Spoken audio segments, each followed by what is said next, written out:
Let's dive right in because this is the story. This is the week, of course, the PGA Tour is in Wilmington, Delaware for the second leg of the FedEx Cup playoffs, marking the first time this event is being held in Delaware. But it's Tuesday ahead of the BMW Championship. We're talking about Tiger Woods. Why? Because reportedly later today, the 15-time major champ expected to fly up to Wilmington, Delaware to attend a players' meeting. And that's where our Kira K. Dixon is reporting from this week. Kira, what are you hearing about the plan for later on today?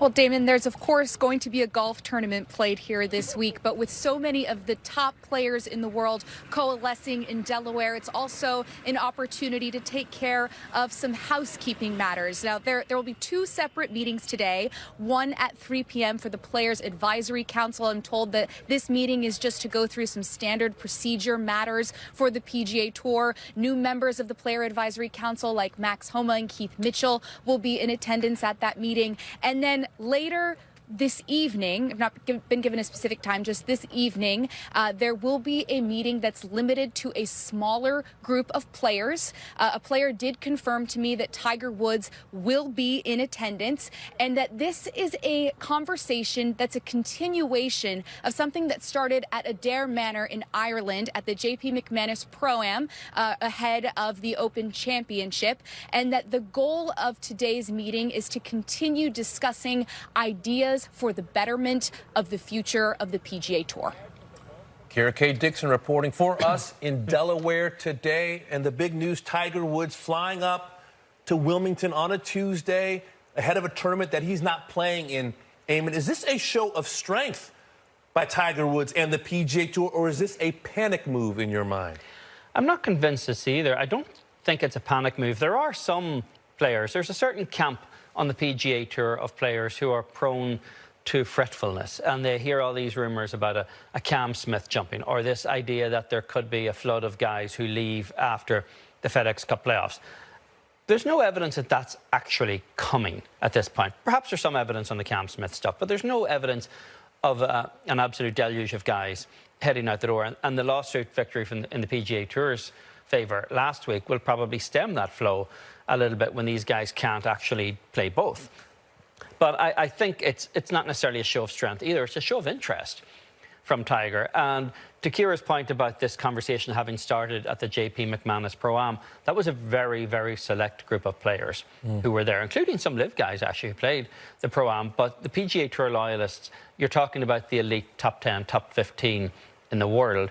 And to me, what this is evidence of is that contrary to what Liv suggests in public, the PGA Tour players and loyalists are not like sheep being herded along to their doom by blinded executives at the PGA Tour. The players have their own vision as well, which mostly aligns with Jay Monahan's, not entirely, but they're presenting that vision in due course to Jay Monahan and his team.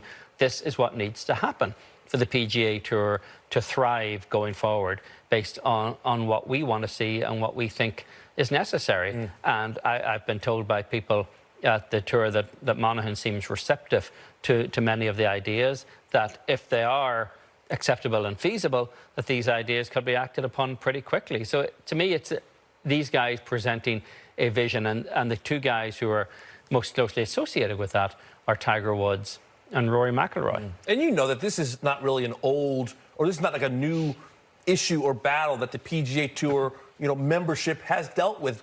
Think 15, 20 years ago, there's always been kind of that issue between the top 10, top 20, the best players on the PGA Tour versus kind of the larger membership in terms of, should they play in the fall? Phil Mickelson used to complain about, why should I play in the fall and let these guys who aren't as good as me get a head start, for example, in the FedEx Cup playoffs? There's always been that kind of push and pull, even between the larger PGA Tour membership. I think what Liv Golf has done has made the tour as a whole have a little bit more of a rallying cry. I see this, Eamon, as kind of a battle for the news cycle. Whether it's momentum real or perceived, when Liv Golf says, hey, Bryson DeChambeau has signed, or Bubba Watson about to join. How much is this with Tiger Woods flying up there? Also, just a battle for momentum, real or perceived, and kind of to own the news cycle, if only for 24 hours. Owning the news cycles is not irrelevant to this, but I would argue it's more logistics as well. What because do you mean?